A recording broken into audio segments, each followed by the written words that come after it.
Ultra, same settings, ultra settings. So right now we're playing, and you could see 70, 60, 70, 73 frames per second on average. I'd say 60, 62, 65. So I would really say average, you're not going to have a problem maxing this game out. I mean, finally we found a video card that it could actually kill this game. I've been waiting for some kind of video card that could really have the performance to play something like this. This is on ultra settings, 1920 by 1200 resolution, the max highest settings you can have. And you got to keep in mind, if you have a 1080p 1920 by 1080 monitor, resolution monitor, you're going to get a lot higher frames per second than I have, because I'm playing 1920 by 1200, so it's more demanding. As you can see, 60. I'm just riding on an ATV quad right now. And yeah, the performance is really insane. Sorry, I'm not shooting or anything. I just want to show you the performance. This map, there's a lot of snow and particles and texture, so it's pretty demanding. Gulf of Oman, which is another regular Battlefield 3 map, is I think it's one of the DLC maps. It's really, really demanding. So let me get in a tank. Oh, this guy sees me. Oh, does he see me? Oh, look at this. Look at this. Are you ready? C4. Oh, I killed him. Unbelievable. So that was 54 frames per second when it dropped. I'm using the same name, Wed Goku, on the Battlefield 3. Let me try a sniper so I can show you kind of how it is right here. So you could zoom in. When I zoom in, I'm getting 100 frames per second. When I not zoomed in, I'm getting like 60, 70. Let me see. You can see right here. I'm just shooting a pistol right now.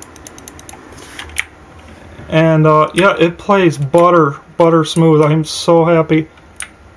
I remember, you know, you got to keep in mind I paid about $430 USD, which is United States dollar for United States currency. So $430 a piece for the Sapphire HD 5870 1GB card, and then I paid another $430 for another HD 5870. So you're looking at almost $880 just for the two cards, and the performance doesn't match this EVGA 670 GTX for the win. You can see I'm getting 60, 68. Just driving in a Jeep right now. Yeah, the performance really just doesn't match it with those cards, and I paid I think $420 or $430 at a Best Buy store for the EVGA 670 GTX for the win, and then I bought a backplate, which for the EVGA 670 GTX for the win, it's a 680 backplate, and that was only like $20 from FrozenCPU.com. So yeah, you can see the performance is great. I'm getting 64. You know, 62.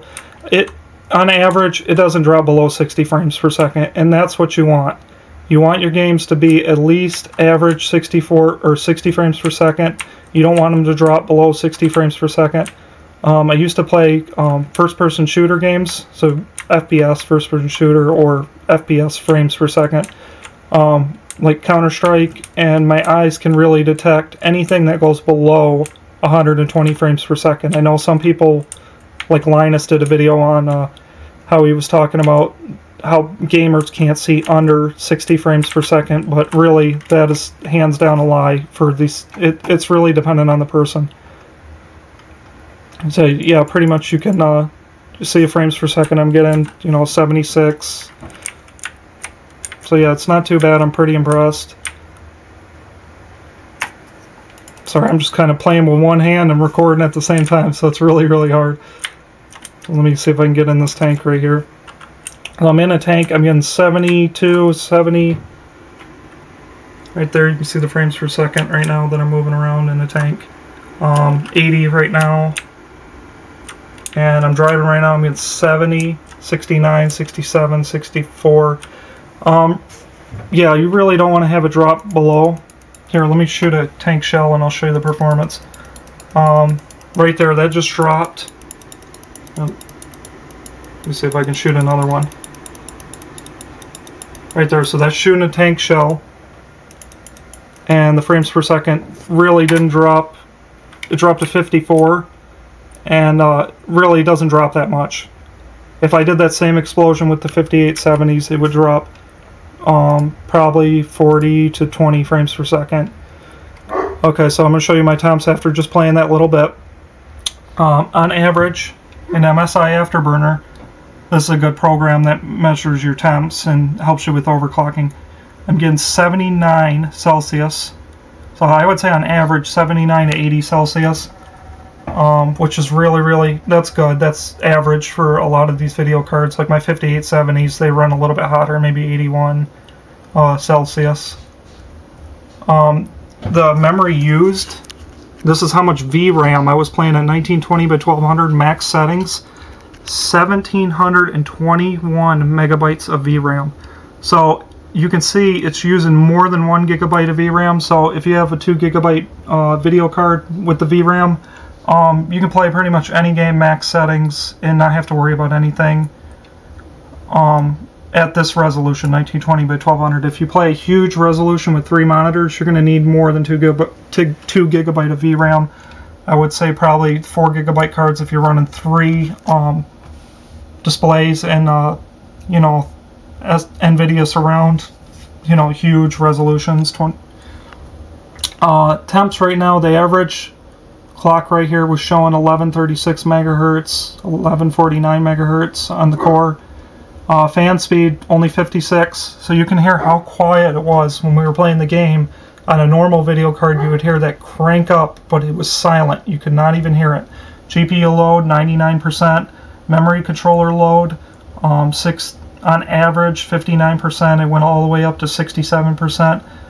Power consumption, it's showing 10.8 TDP, and the VDC, which is I think it's the voltage for the GPU, is showing 1.175 volt.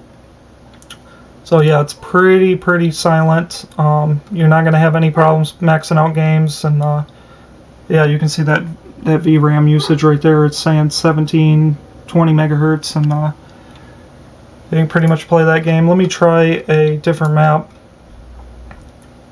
Let's see, I'm going to try playing Gulf of Oman, because 64 player server, because this is hands down a really demanding map for Battlefield 3. This really brings GPUs to their knees, and I'm pretty sure the lowest I've seen was like 50 or 45 frames per second, but that wasn't average.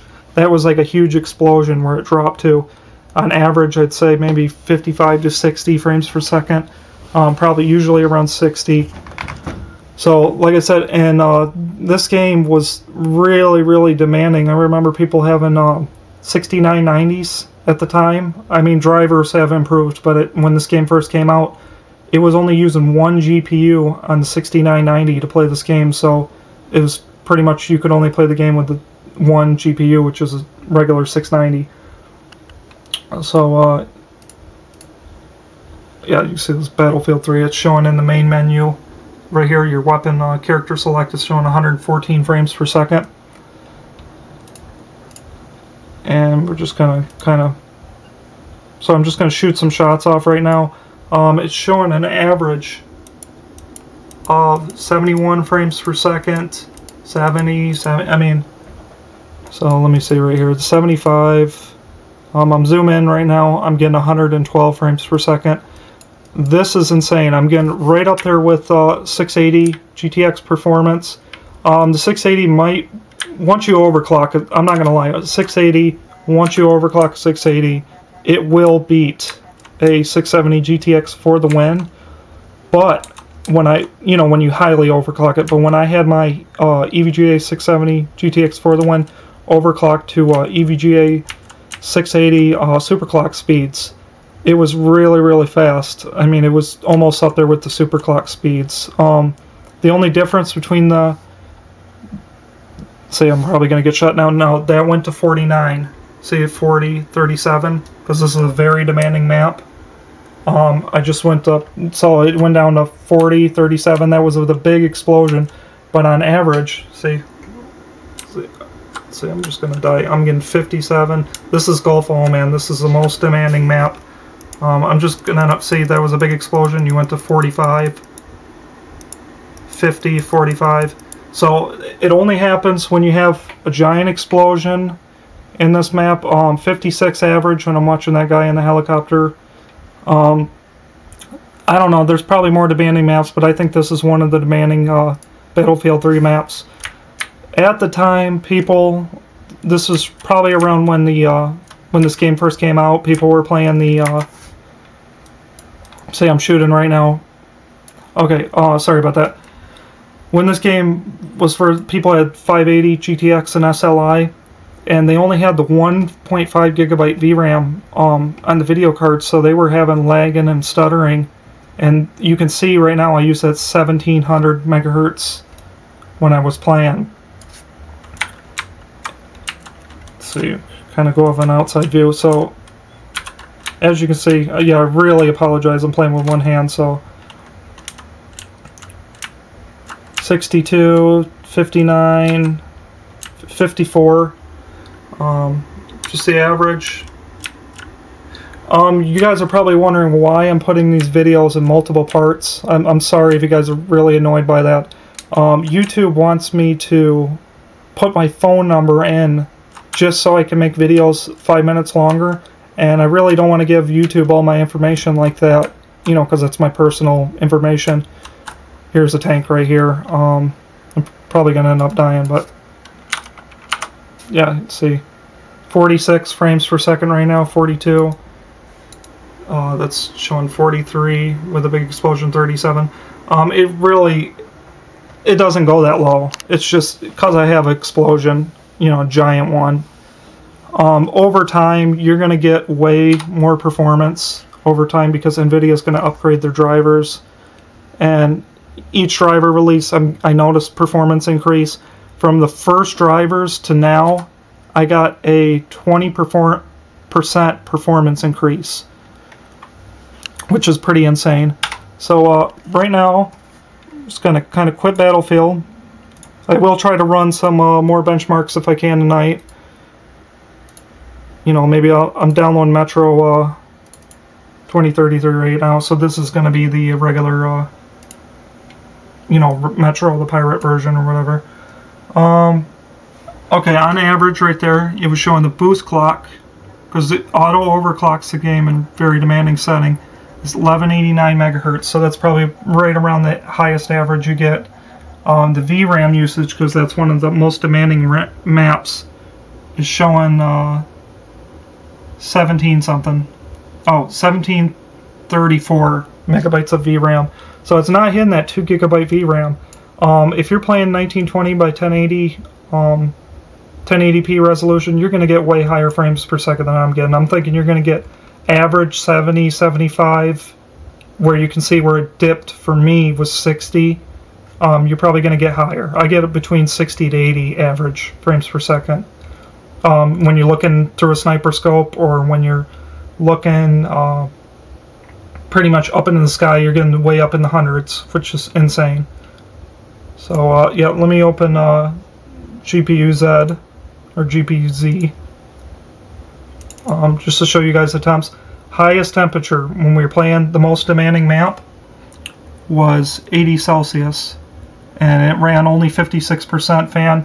And the highest VRAM usage was 1791 megahertz. So that was the highest that I could use. I'm not sure, but I think Battlefield 3 uses a lot more VRAM than Metro 2033. I'll have to look back up on there. I think I was using 1700 megabytes of VRAM with max settings in Metro 2033. So I'll see if I can run a Metro 2033 max setting benchmark on here. Let me just run Prime 95, or not Prime 95. Oh, I had a real temp running at the same time for the CPU. So in case you guys were running the temps on here. On idle, this at the time of recording, it was 68 Fahrenheit degrees ambient temperature.